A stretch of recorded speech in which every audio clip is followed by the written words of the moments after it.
NTD Sverige visar här dokumentären Infiltration i väst, del 9 i specialserien Hur kommunismens spöke styr världen. I detta avsnitt tar vi upp de västerländska ungdomarnas revolution under 60-talet och om den person som avfärdade deras naivitet, uppriktighet och idealism. Mannen var Saul Alinsky, en radikal aktivist som skrev böcker, undervisade studenter och personligen övervakade hur hans teorier omsattes i praktik. Alinsky sa, om den verkliga radikalen märker att långt hår utgör ett psykologiskt hinder för kommunikation och organisation, så klipper han håret. Så småningom blev Alinsky den para-kommunistiska agitatorn, vars inflytande var det mest skadliga under flera årtionden. Förutom sin dyrkan av Lenin och Castro hyllade Alinsky även uttryckligen djävulen själv.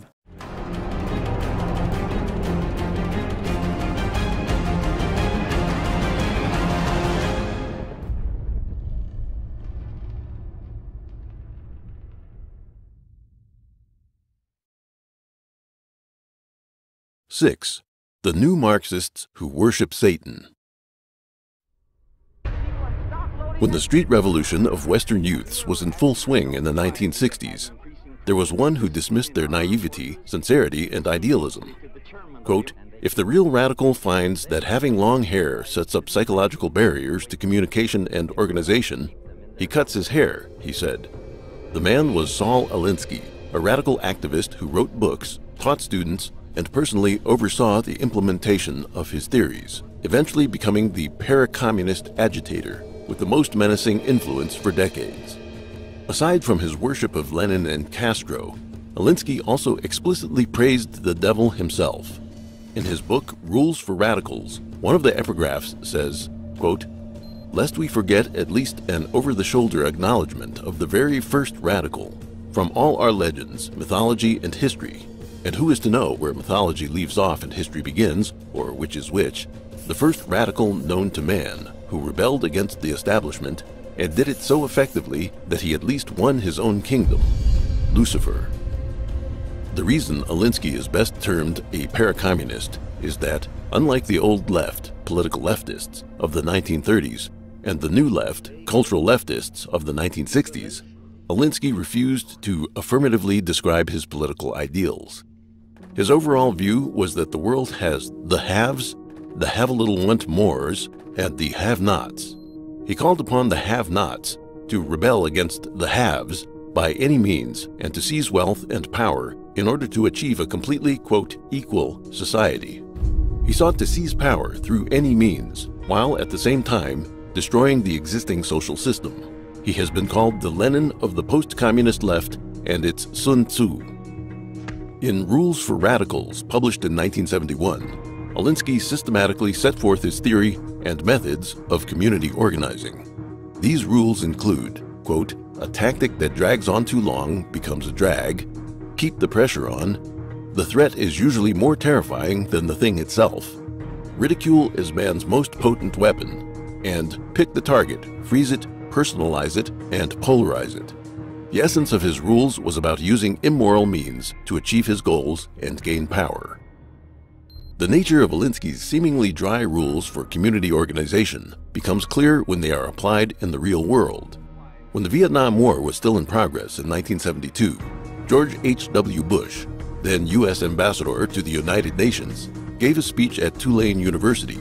Students at the university who were against the war sought advice from Alinsky, who said that protesting with the usual methods would likely result simply in them being expelled. He thus suggested that they don Ku Klux Klan garb, and whenever Bush defended the Vietnam War, they'd stand up with placards and say, quote, "The KKK supports Bush." The students did so with very successful, attention-getting results. Alinsky and his followers were delighted with two other protests he planned.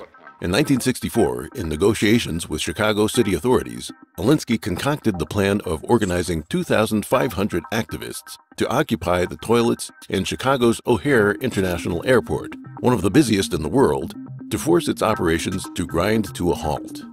Prior to actually carrying off the plan, he leaked the plan, thus forcing the authorities to negotiate. In order to force Kodak, the major employer in Rochester, New York, to increase the ratio of black employees to white, Alinsky came up with a similar tactic, seizing on an important cultural tradition in the city.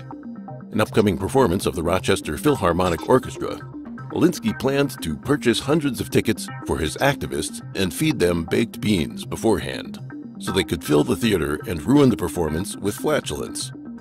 This episode didn't come to fruition, but the threat of it, as well as Alinsky's other tactics, enhanced his position in negotiations.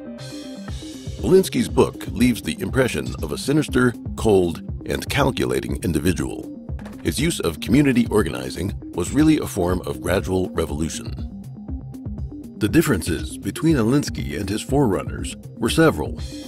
First, both old and new leftists were at least idealistic in their rhetoric, while Alinsky stripped revolution of its idealistic veneer and exposed it as a naked power struggle. When he conducted training for community organizations, he would routinely ask the trainees, "Why organize?" Some would say that it was to help others, but Alinsky would roar back, "You want to organize for power." In the training manual that Alinsky followers went by, it said, quote, "We are not virtuous by not wanting power. We are really cowards for not wanting power." And, quote, "Power is good. Powerlessness is evil." Second, Alinsky didn't think much of the rebellious youth of the 60s who were publicly against government and society.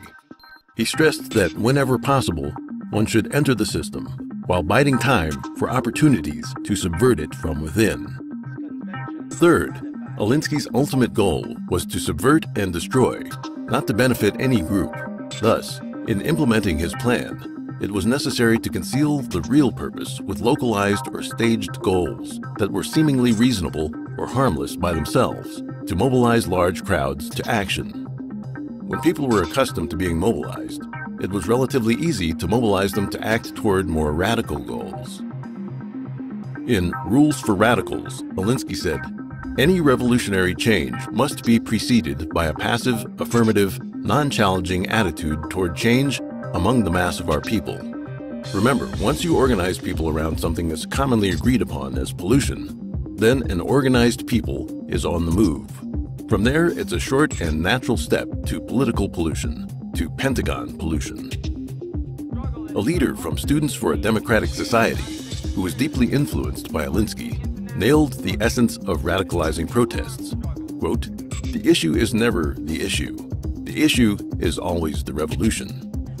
The radical left after the 60s was deeply influenced by Alinsky and always turned the response to any social issue into dissatisfaction with the status quo overall, as a stepping stone for advancing the revolutionary cause. Fourth, Alinsky turned politics into a guerrilla war without restraint. In explaining his strategy for community organizing, Alinsky told his followers that they need to hit the enemy's eyes, ears, and nose. As he writes in Rules for Radicals, quote, "First the eyes. If you have organized a vast, mass-based people's organization, you can parade it visibly before the enemy and openly show your power. Second, the ears. If your organization is small in numbers, then do what Gideon did. Conceal the members in the dark, but raise a din and clamor that will make the listener believe that your organization numbers many more than it does. Third, the nose. If your organization is too tiny even for noise, stink up the place. Fifth, from his actions in politics, Alinsky emphasized using the most evil aspects of human nature, including laziness, greed, envy, and hatred. Sometimes participants in his campaigns would win petty gains, but this only made them more cynical and shameless. In order to subvert the political system and social order of free countries, Alinsky was happy to lead his followers to moral bankruptcy. From this, it can be inferred that if he were to truly gain power, he would neither take care of nor pity his former comrades. Decades later, two prominent figures in American politics who were deeply influenced by Alinsky helped to usher in the silent revolution that has subverted American civilization, traditions, and values. At the same time, the no-holds-barred, unrestricted guerrilla warfare type protests advocated by Alinsky became popular in America from the 1970s on. This is clear through the, quote, "Vomit In" protest in 1999 against the World Trade Organization in Seattle, where protesters ingested a drug that induced vomiting. then collectively vomited in the plaza and conference center. The Occupy Wall Street movement, the Antifa movement, and so on. It's important to note that in one of the introductory pages for Rules for Radicals, Alinsky gave his, quote, acknowledgement to the very first radical, Lucifer. Further, in an interview with Playboy magazine shortly before his death, Alinsky said that when he died, he would, quote, unreservedly choose to go to hell and begin to organize the proletariat there because, quote, they're my kind of people.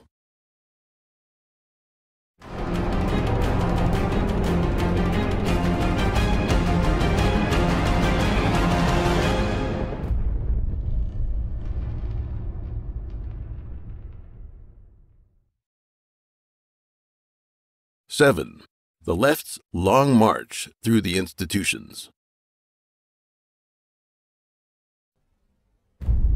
It was Antonio Gramsci, a prominent Italian communist, who promoted the idea of carrying out, quote, the long march through the institutions.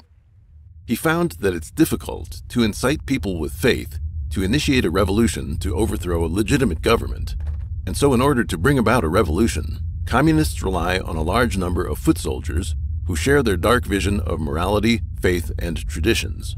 The revolution of the proletariat, then, must begin with the subversion of religion, morality, and civilization. After the failure of the street revolutions in the 1960s, the rebels began entering academia. They obtained degrees, became scholars, professors, government officials, and journalists, and entered the mainstream of society to carry out the long march through the institutions. Thus, they infiltrated and corrupted the institutions that are crucial for the maintenance of the morality of Western society. This includes the church, the government, the education system, the legislative and judicial bodies, the art world, the media, and NGOs. The United States, since the 1960s, has been like a patient with an affliction who cannot identify the cause. Para-Marxist ideas have seeped deep into American society and have been metastasizing. Among the many revolutionary theories and strategies that have been put forward, the Cloward-Piven strategy, proposed by two sociologists from Columbia University, became among the most well-known, and it has been tested with some degree of success. The core concept of the strategy is to use the public welfare system to force the government to collapse. According to U.S. government policy, the number of people eligible for welfare benefits is far greater than the number of people actually receiving benefits. As long as these people are encouraged or organized to take benefits, they will soon use up the government's funds, ensuring that the government will be unable to make ends meet. The National Welfare Rights Organization is behind the implementation of this strategy. According to statistics, from 1965 to 1974, the number of single-parent families receiving benefits surged from 4.3 million to 10.8 million, more than doubling. In 1970, 28% of the annual budget of New York City was spent on welfare expenses. On average, of every two people who worked, one person received benefits. From 1960 to 1970, the number of people receiving benefits in New York City rose from 200,000 to 1.1 million. In 1975, New York City was almost bankrupt. The Cloward-Piven strategy is intended to create a crisis. It thus can be regarded as another implementation of Alinsky's theories, one of which is to, quote, make the enemy live up to its own book of rules.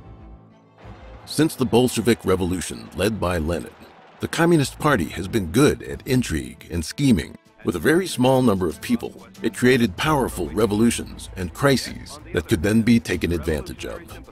Similar things happen in American politics. For example, some of the left's ideas in the United States are so radical that they seem incomprehensible to most people. Why, for instance, do lawmakers and elected officials seem to represent only the voice of extreme minorities, such as transgender people, but ignore the important issues of livelihood of the majority? The answer is simple. They are not representing the real public opinion. Lenin once said that labor unions are, quote, the transmission belts from the Communist Party to the masses. The communists found that as long as they control the labor unions, they control a large number of votes. As long as they control the votes, They can make elected officials and lawmakers do their bidding. Therefore, communists seek to gain control of labor unions, thereby controlling a large number of parliamentarians and elected officials to turn the communists' subversive political program into that of left-wing politics. W. Cleon Skousen wrote in his book, The Naked Communist, that one of the communists' 45 goals is to, quote, capture one or both of the political parties in the United States. Communists and those who ignorantly act on their behalf try to subvert the political and social system of free societies in any way they can. After decades of communist planning and operations, the governments and societies of the United States and other Western countries have been severely eroded as communist thinking and elements have entered the U.S. body politic.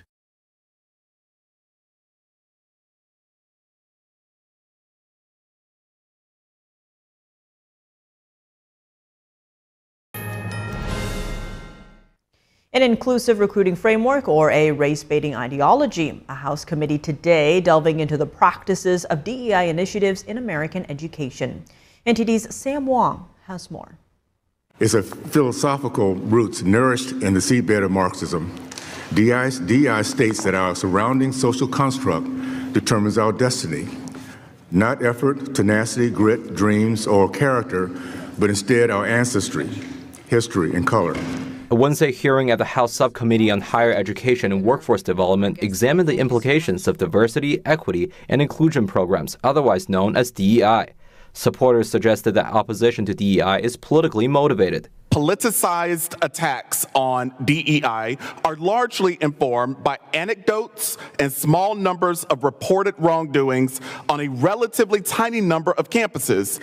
While critics say the policy undermines merit and puts group identity above all else. It teaches that all social ills can be traced to an oppressor, a segment of people in which prejudice and hatred is always justified. I had dinner last night with Since day one of his second term in office, President Trump has been working to eliminate DEI mandates in the federal government. The administration is also pressuring major universities, telling them they have to either roll back those programs or lose federal funding. But some schools have yet to comply with that policy. Unfortunately, many universities have continued to engage in illegal race-based discrimination, defying both the nation's highest court and the president. An April 16th report from Parents Defending Education noted that 245 universities still have institution-wide DEI offices or programming, and that 180 colleges or schools within universities do as well. Outside of government and education, DEI programs are embedded across the private sector, which some experts say is eroding the standard of their professions. Medical schools now emphasize political ideology with less time dedicated to anatomy and physiology. Accreditation bodies impose DEI requirements that promote unlawful discrimination in admissions and hiring. State licensure boards are mandating implicit bias training based on tools with no proven validity. Earlier this week, the Justice Department announced a new initiative targeting DEI efforts on university campuses. Officials said federally funded institutions that violate the rule could be subject to fines and even criminal prosecution. Sam Wong, NTD News, Washington, D.C.